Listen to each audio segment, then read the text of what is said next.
Hi guys! Samahan niyo ko ulit sa isa na namang vlog kasama ang aking family this time. At today, lalabas nga kami at pupunta nga kami sa isang restaurant kung saan first time namin kakain doon. Kasama ko nga ang aking asawa, ang aking Junakis, ang aking mga sisters-in-law, and ang aking mga brothers-in-law, pati na rin ang aking dalawang cute na pamangkin. Ayan, naglalakad pa nga kami dyan papunta sa bus stop kasi medyo malayo yung bus stop papunta doon sa restaurant na pupuntahan namin. So, ayan, chill muna kami at thank God nga kasi maaraw nung time na yan at napakasarap maglakad. So, hindi masyadong mainit, hindi rin ganun kalamig, pero for sure mamayang gabi niyan lalamig na naman. At andito na nga kami sa bus stop. Inaantay namin ang bus stop niyan. Medyo napaaga kami guys kasi hindi namin nasundan or hindi namin naabutan yung unang bus na dumaan kaya maghihintay kami dyan. So, ayan, kasama ko ang aking family at ang mga cute na pamangkin na nagpapakute muna habang naghihintay kami sa bus. At ayan na nga guys, nandito na kami sa Hickory's Smokehouse. Dito yan sa Thornton, Cleveland kung di ako nagkakamali.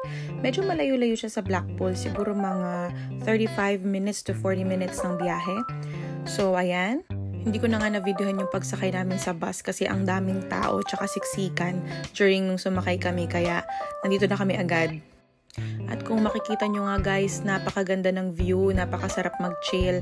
Kaya lang, medyo gumagabi na during this time, kaya malamig na sa labas. So, papasok kami sa loob. Ayan. Napakaganda nga ng ambience. Ayan, parang Texas house something siya, ganyan. So, American style. Yan, parang cowboy style ang datingan pagdating namin dito. So, medyo napaaga pa kami dun sa reservation namin. Kaya naman, habang naghihintay, ay nagtingin-tingin muna ako dito, no? Ang ganda kasi ng view.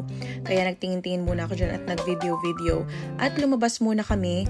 Meron nga pala sila guys na playground dito para sa mga kids. Para habang naghihintay kayo or habang kumakain kayo dito sa labas, yung mga anak ninyo gustong maglaro. So, pwedeng maglaro dyan.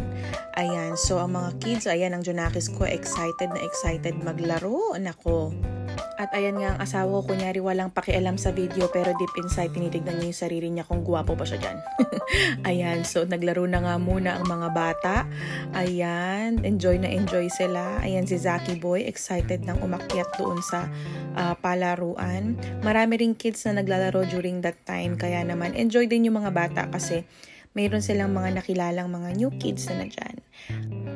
Ayan, enjoy na nga ang mga bulinggit. Ayan, sige. O, ayan, akyat dito, baba doon, slide dyan. So, enjoy sila. Ayan, si Baby Gian. O, patalon-talon pa. At ayan na nga guys, tinawag na kami for our reservation. Kaya naman, nandito na kami sa aming table at nakaupo na. So, during that time, pinag-iisipan pa namin maigi kung ano yung o-orderin. Kasi napakarami rin ng choices nila at yung ibang mga menu dito, so bago talaga sa amin. So hindi kami familiar. So pinag-iisipan namin ng maigi kung ano yung aming i-order. Ayan, di ba yun yung mga magkakapatid? Talagang sila yung nag-order ng pagkain kasi sabi ko sa asawa ko, bahala ka na kung ano yung gusto mo. Basta makakain lang tayo. Yan, kasi wala talaga akong alam sa pagkain. Ang alam ko lang is kumain. Yun lang. Ayan. So, pa-cute muna ang aking baby Zaki dyan. Nagustuhan niya nga yung binigay sa amin na popcorn. Kasi parang habang naghihintay, meron silang binibigay na popcorn. At syempre yan si baby Gian, nagpa-cute na. Marunong nang magpapogi sa camera. Ayan, sige, isa pa baby Gian. Isa pa, sige, habang naghahalo. Diba? Ayan, poging-pogi. Syempre, naka-formal pa. At ayan na nga, sinerve sa amin. Naunang iserve sa amin yung dessert. Kaya, ayan, si Sak nilantakan na. Ayan na, Sarap na sarap nga siya dyan. At sabi niya, Mommy, it's so nice. Ayan, so puro chocolate na naman ang kinain ng batang ito. At ayan na nga guys, dumating na yung order namin. Ito yung steak na aming in-order. In fairness, no, tignan nyo naman, may mushroom pa yon. At yan, mac and cheese yan na may something na flavor. At yan yung ribs, baby back ribs ba yun? Parang ganun.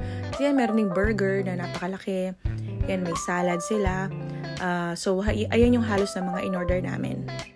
Ayan, enjoy na nga kami dyan. At sarap na kami dyan sa kinakain namin. Diba? Ayan, may pakita pa ng kinakain. Ayan. Ayan, video nga muna tayo habang kumakain, Ayan, panoorin nyo muna kaming kumain guys at gutom na kami during that time dahil talagang pinagutom namin ang mga sarili namin para marami kaming makain sa gabing ito.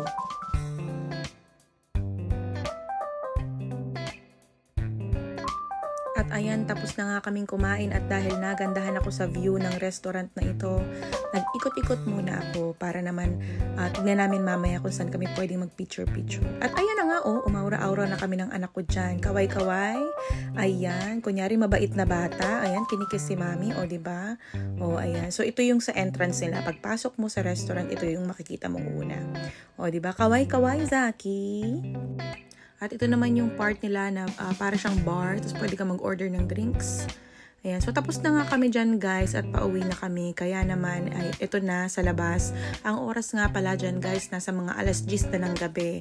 At medyo maliwanag pa. So ayan ang buong view ng restaurant. Lakad-lakad tayo ulit papuntang bus stop. So medyo malapit na lang yung bus stop dito guys. Kaya ayan lakad-lakad na lang tayo. Mas malapit siya kaysa doon sa bahay namin. Ayan.